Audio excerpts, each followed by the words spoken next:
Bonsoir Mario, bonsoir tout le monde. C'est avec un peu plaisir nous entrer la caillou avec dernière sortie rubrique invité pour semaine ça.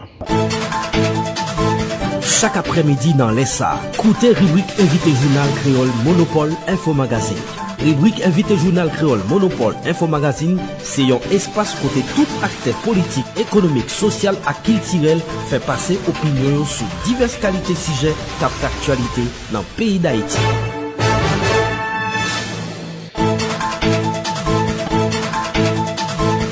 J'ai vous déjà annoncé ça, Mario. Invitez-nous aujourd'hui dans rubrique là, c'est Marie-Marguerite Clérier, les mêmes qui est enseignante de carrière, c'est tout présidente association professionnelle l'école privée. Avec lui, nous pourrons regarder dernière décision que le ministère de l'Éducation nationale les mêmes prend pour capable prolonger calendrier scolaire là sur tout le territoire national. Nous allons regarder est-ce que mesure ça lui-même est faisable. Nous allons regarder dans la pratique par rapport avec la situation qui dans la rue, est-ce que est capable de respecter. Madame Marguerite, bonsoir, merci le fait qu'on accepte répondre avec invitation pour aujourd'hui. D'abord, avant de nous parler de mesures là, avec quel sentiment vous vivre en tant qu'enseignant, une situation côté que ti moun bak à l'école. Porte l'école lui fermée, c'est et bandit nèg exam qu'a ferraille. Bon, spécialement, je pose une question sur laquelle je réfléchis beaucoup, tellement, par contre, comment pour répondre, tellement crise profonde, tellement impact grave, tellement conséquences sur l'éducation grave, parce que faut pas oublier tout. Ça fait longtemps que le pays a souffert, tout secteur a souffert. C'est pas en ça qu'on pique, mais ça fait longtemps, ça fait des années que tout le monde a monté l'école, que il y a irrégularité, que il y a insécurité. Donc, impact vraiment très difficile à évaluer. Mais spécialement, je pense que c'est très profond, quelle que soit l'autorité dans le pays, en particulièrement dans la zone Port-au-Prince et ses environs, impact là encore plus sévère sur toute qualité de Timoun. Il y a des difficultés pour arriver à l'école, il y a des difficultés pour parents payer l'école, il y a des difficultés pour chiter à la carrière pour étudier parce que de temps en temps on retourne ou déplacer, il y a des difficultés pour connaître ou pas l'école demain. Donc, difficultés en les multiplient de tous côtés. Donc, les affecter sérénité apprentissage, les affecter capacité au petit monde pour les apprendre, pour les concentrer, les affecter capacité aux enseignants, aux éducateurs, tout, pour qu'ils le meilleur de lui-même. Parce que, papa, les éducateurs, eux-mêmes, tout, ils ont un problème par eux, ils ont des difficultés par eux, tout. Donc, c'est l'impact généralisé sur l'ensemble. Mais ça qui est terrible, et moi que le ministère a sorti un communiqué hier, et vraiment moi j'étais sidéré face à communiqué pour plusieurs raisons. Tout d'abord, question pratique et institutionnelle. Communiqué en sorti seulement en créole. Or, sont institutions publiques ou institutions étatiques qui doivent sortir dans deux langues officielles pays. Bref, ça sont des détails. Cependant, on a réalisé que le ministère à mi-année, ou année déjà commencé depuis 4-5 mois, il mettait 4 nouvelles matières dans le programme d'éducation pour Timounio. Et puis, qu'on est là, la panneau, pour déplacer le calendrier scolaire là, pour examiner au fait, juste pour finir, juste en août. De situations stressantes, traumatisantes, de peur, d'angoisse que tout le monde a vécu là. Moi, je pense que psychologiquement, humainement, c'est pas une bonne décision. Des fois, moi, je me dis si le ministre, ou bien conseiller, ou bien équipe qui est dans, qui a réfléchi, si ils comprennent la réalité souterraine, la réalité acteur qui est dans l'éducation. Et tout acteur, que ce soit parents, que ce soit l'école, professeurs, élèves, tout acteur. L'école en Haïti est en souffrance. Tout le monde a souffert. Et puis, non seulement déplacer là, on a augmenter le nombre de jours de classe, alors que tout le monde a vécu sous stress, des apprentissages sont difficiles, la capacité à apprendre est plus lente, des stress, parents pas qu'à payer, l'école pas touchée, ou pas qu'à payer professeur. Donc, son effet domino dans toute sphère, dans tout acteur, dans toute chaîne d'éducation. Et puis, qu'on est là, on va déplacer l'examen, et vous ajouter 3 matières sous lui, ou augmenter, ou dans une situation psychologiquement de traumatisme, parce que angoisse, la peur, cette angoisse, ou gagne depuis longtemps. Donc, après tant de mois en psychologie, c'est reconnu que vous arrivez dans une phase presque dépressive. Donc, qui diminue capacité de concentration, qui diminue capacité d'apprentissage. En pile, si on a géré stress parce que bon, la caillou, il a tiré, ou bien voler rentrer la caillou, bandit, dédaliser caillou, et puis on va augmenter stress. On pense que son décision irréfléchie, irresponsable. Et c'est une méconnaissance de la réalité du terrain, de la souffrance du secteur éducatif. Et je pense que prolonger l'année pour faire des examens est vraiment inapproprié dans un contexte aussi difficile. Comment on peut l'assurer sécurité pour y arriver à l'école? Comment on peut l'assurer sécurité centre d'examen? Gardons pays pour la France qui a préparé les Jeux Olympiques prochainement. Ils ont annulé tout examen d'État justement parce que il y a des bagages plus importants pour gérer, parce que le moment n'est pas propice. Et que ce serait les notes d'école, la somme des notes d'école de cette année qui serait prise en compte. Nous-mêmes, quand il y a une situation de guerre civile, une situation d'angoisse, une situation où quotidien pas garantie, non seulement ou déplacer l'examen, ou augmenter l'année scolaire, des professeurs qui déjà en difficulté, ou augmenter le chargement pour eux avec des nouvelles matières à mi-année scolaire, ou augmenter toutes les études. Honnêtement, je pense que c'est une méconnaissance totale de la réalité du secteur éducatif qui est vraiment en souffrance. Et nous avons souhaité que le ministère a de rester souffrance, à comprendre et prendre des dispositions humaines pour montrer ce secteur-là. Vous comprenez nous, vous tendez nous pourrons travailler ensemble pour nous améliorer la situation et particulièrement comprendre l'étudiant qui est capable de pas réussir dans l'examen d'État parce qu'il y a des moments difficiles. Donc, je voudrais que le ministère revoie le calendrier, quitter le fini, le programmé déjà. Si ça amène nous arriver là, rien ne dit que nous avons pris dans la fin d'année, vu le contexte actuel dans lequel on se trouve. Oui, d'abord demander où ça. Là, on montre que c'est une décision qui vraiment, qui pas dans la pratique, et nous connaissons tout, j'en vous dis ça tout à l'heure, la capacité professionnelle d'apprentissage, est vraiment diminuée par rapport avec ça. Dans le vivre là, et nous connaissons toute question d'examen, c'est un bagage qui est purement technique. Dans la pratique, est-ce que vous pensez que c'est des mesures qui sont capables d'appliquer? Et ce qui sont, vous pensez que si toutefois que ministre là, ou bien ministère là, foncé là l'épidémie, ce qui sont pensé que le cas débouché en termes de résultats dans la fin année scolaire là?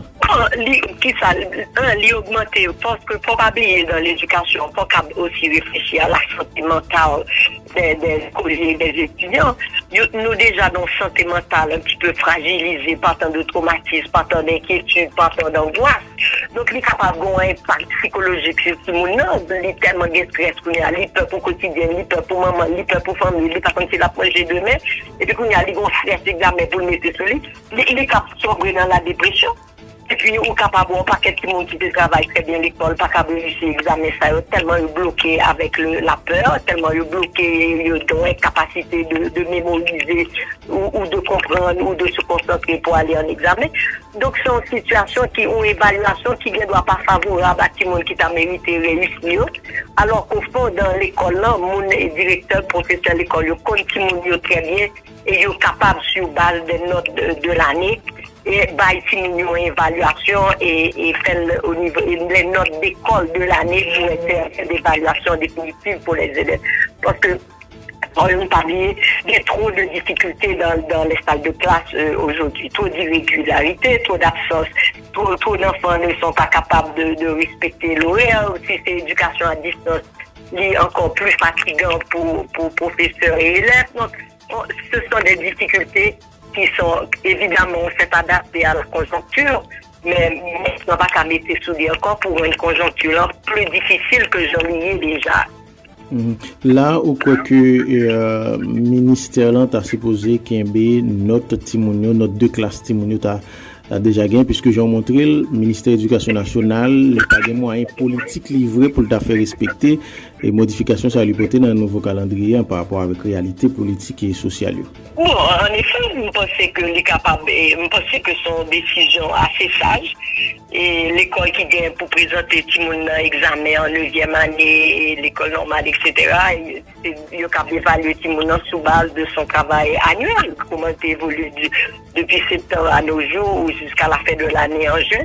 Je pense que ce serait une décision vraiment sage qui montrerait que au niveau du ministère, il y a un petit peu de compassion, un petit peu d'humanité face à la souffrance des acteurs du secteur éducatif, parce que c'est pas un menti que ma baille, c'est une réalité. Les acteurs du secteur éducatif sont en souffrance à tous les niveaux, psychologiques, financiers, politiques, tout. On est en souffrance d'une manière générale. Et je pense que le ministère doit montrer un petit peu plus de compassion, il doit plus bailler des messages ou des communiqués pour adresser souffrance-là, pour lui montrer que l'humain, tout que lui comprend une situation et non pas venir ajouter à souffrance, venir ajouter à douleur, non, et prendre des décisions non concertées avec les secteurs de l'éducation. Ou c'est comme si vous pensez son paquet de théoriciens, le citadin au bureau, il a pensé aux situations, alors que acteurs souterrains, c'est pas comme ça du tout, il y a une évolution de situation. Et donc, moi, je pensais qu'il pourrait revenir sur sa décision, ce serait plus sage et plus humain. Ben, moi, regardez l'autre aspect dans la situation que nous vivons là avec vous, et Madame Marguerite. Et nous connaissons que, bon, toujours dit que tant vous l'école, tant vous la nation, si nous avons une journée, je dis là, que l'école, c'est eux-mêmes qui prennent l'ingénieur, c'est eux-mêmes qui prennent le professeur dans la salle de classe, surtout, pour enseigner l'autre génération. Le nous avons regardé, si nous avons perdu du coup comme ça, et pour chaque leçon, il y a un ensemble de nombre de jours, et des programmes, si nous avons chaque année. À qui ça que nous avons pensé, nous avons dit non, 5-10 ans, dans la question éducation, Bon, on pense que pour que l'éducation soit améliorée, il faut que bon climat propice au bon fonctionnement. Et sous garde de réalité, toi qu'à l'école, la ville fermée, en pile zone, l'école pas qu'à l'ouvrir, jusqu'où est là, en pile l'école a passé l'ouvrir, pas qu'à l'ouvrir. Donc, il a affecté vraiment les apprentissages. Et toute journée, c'est des programmes allégés, toute journée, on fait face à une conjoncture, on va adapter au ali, on va essayer de le maximum dans des moments réduits. Alors que, est-ce que vous êtes capable de récupérer ça? Sincèrement, je ne sais pas. Mais de toutes les manières, le perdant, le grand perdant, c'est Haïti, c'est la nation. Parce que, formation étudiant en déclin, et capacité Timounio pour aller de l'avant, pour avoir un peu plus prometteur, dépendant de qui zone que vous sortez aux étudiants pérédiques, combien de Timoun peut-être difficulté, ça ne va pas à l'école du tout, alors que papa et maman étaient gagnés pour eux. Mais situation économique qui mettait et à situation politique, ça fait que parents pas qu'à remplir l'obligation ça. Donc, c'est Haïti qui est la grande perdante. Un tas d'enfants sont sortis du système parce que il y a des difficultés économiques, il y a des parents qui mourent, bon, vraiment, c'est une situation très difficile, c'est une situation qui affecte le devenir de ces jeunes, le devenir de nos futurs citoyens, le devenir de nos futurs responsables d'État. Donc, on pense que ces situations politiques, là, ces sécurités, c'est mettre tout le monde au travail pour que nous reprenions un vivre ensemble harmonieux, un vivre ensemble où chacun puisse prospérer, un vivre ensemble où chacun puisse se sentir chez soi, et un vivre ensemble où chacun puisse se dire, enfin, la paix retrouvée, on nous bâtit pays ça pour nous passer plus devant. Nous allons finir tout à l'heure. Est-ce qu'on va penser par rapport avec choc, si nous a connaît la journée et établissement scolaire tout par rapport avec gens et venir par rapport avec les zones gagnantes, ou pas penser que tu as supposé réfléchir sur façon professeur pour transmettre savoir dans la salle de classe qu'on y a utiliser d'autres moyens pas vraiment et technicien dans le domaine éducation parce qu'on va essayer de comprendre ça me dire pour permettre que Timounio mieux comprendre comment utiliser des méthodes qui plus ou moins appropriées qu'il y a avec psychologie qu'il y a avec un droit à côté et fonctionner. On va penser que tu as dû gagner de nouvelles méthodes d'apprentissage pour adopter? Bon, je pense que oui, il faut que l'école, l'éducation à venir, ou éducation plus pratique, plus concrète, et plus basée sur l'apprentissage du travail en équipe, plus basée sur l'apprentissage de la responsabilité, plus basée sur l'apprentissage du respect de l'autre. Oui, on pensait ça. Il y a un pile, évidemment, qu'on est là dans la situation que nous y en Haïti. Il y a un pile école qui a fait un pile effort, qui investit un pile de manière à ce que malgré conjoncture, malgré difficultés, petit monde présenté dans l'école là, ils ont organisé des formations à distance. Évidemment, la formation à distance, c'est pas vraiment l'école, c'est vraiment la formation et l'acquisition de savoir. Mais l'école, c'est plus que ça. L'école, c'est pas simplement l'acquisition de savoir, c'est socialiser, c'est se mélanger à d'autres, rencontrer d'autres personnes, écouter d'autres personnes. Et il est bon pour que l'école, par rapport à toutes les difficultés que nous rencontrons, et t'as des nouvelles méthodes d'apprentissage basées vraiment sur le concret, sur l'apprentissage qui favorise l'implication concrète de chaque étudiant plutôt que de faire de chaque écolier une tête à recevoir, alors que tout le monde est capable lui-même, responsable de ses acquisitions, responsable de ses apprentissages, en manipulant, en participant à la création d'activités, en faisant un petit peu plus certaines activités qui sont liées à ses propres intérêts. Plein de techniques, plein de méthodes qui existaient, mais malheureusement, pour le système haïtien, il est encore pour le moment bloqué à un stade, à une éducation qui est de plus en plus désuète, qui est simplement basée sur des livres et étudiée par cœur et récitée, etc. Donc, le monde moderne a changé pour l'éducation ici, tout, il changé, il devient plus proactif, il devient plus responsable, et de manière à former vraiment les citoyens de demain, les citoyens qui pourront prendre en charge ce pays qui a tant besoin de ces citoyens. Vraiment, pour nous finir, est-ce que vous avez un mot pour professeurs qui ont même tout victime dans un moment, il n'y a pas qu'à le travail avec élèves dans un moment qui a suivant? Bon, sincèrement, moi-même, je rends un hommage public et sincère et profond à tout professeur qui travaille dans le métier, dans le système en Haïti.